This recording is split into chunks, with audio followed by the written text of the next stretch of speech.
안녕하십니까. 이어서 경남 소식입니다. 태양건설 등 7개 건설사로 구성된 민자사업자 유니시티가 창원 39사단터 일부에 아파트 2,800여 가구를 우선 짓겠다며 건축 승인 신청을 냈습니다.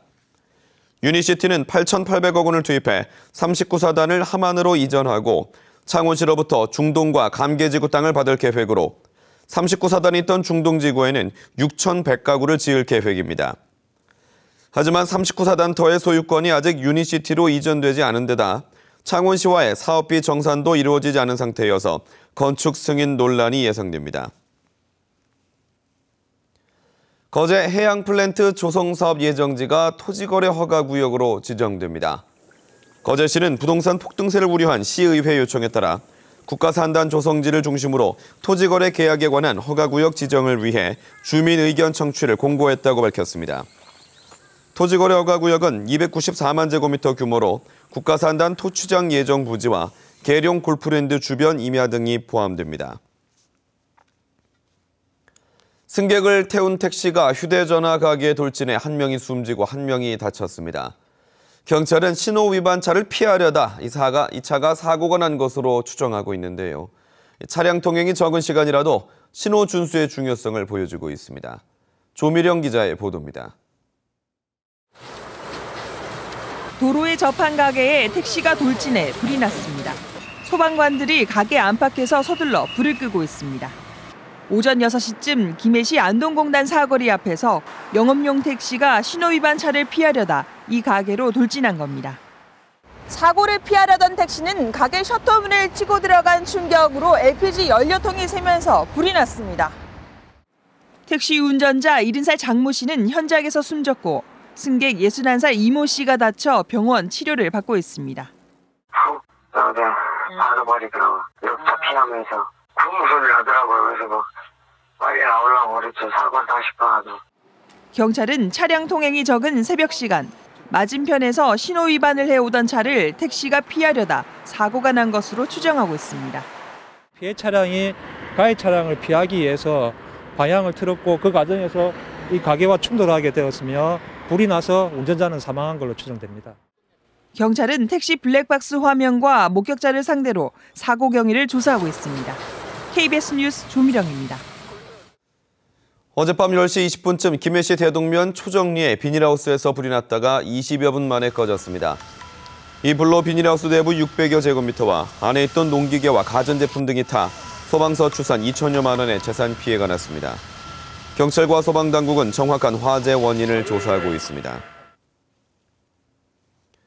김맹곤 김해시장이 시장직을 상실하면서 3개 나전 임대아파트 건설 등 김해 현안 사업의 향방에 관심이 집중됩니다. 김해시는 특혜 의혹에도 불구하고 박연차 회장의 태광실업이 추진하는 3개 나전지구 도시개발사업 허가를 내줘 김해시의회가 특위를 구성해 위법성을 조사하고 있습니다.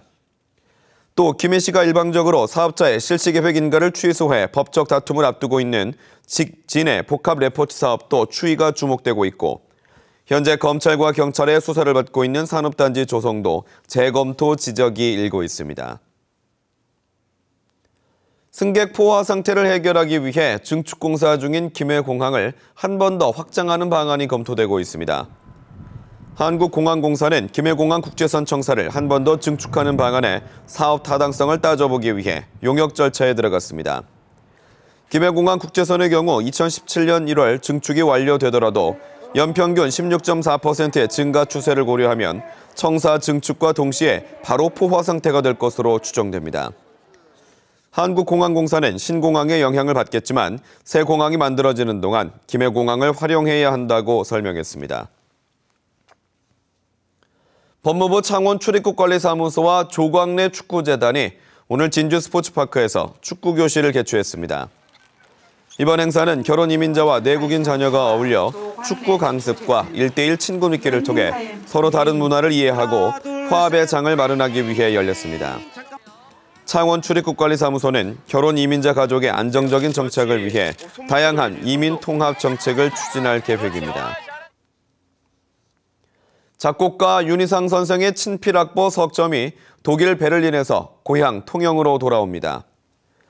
통영시는 윤희상 선생이 생전에 작곡한 친필악보 석점을 유족으로부터 다음 달에 건네받아 윤희상 기념관에서 일반에 공개할 계획이라고 밝혔습니다.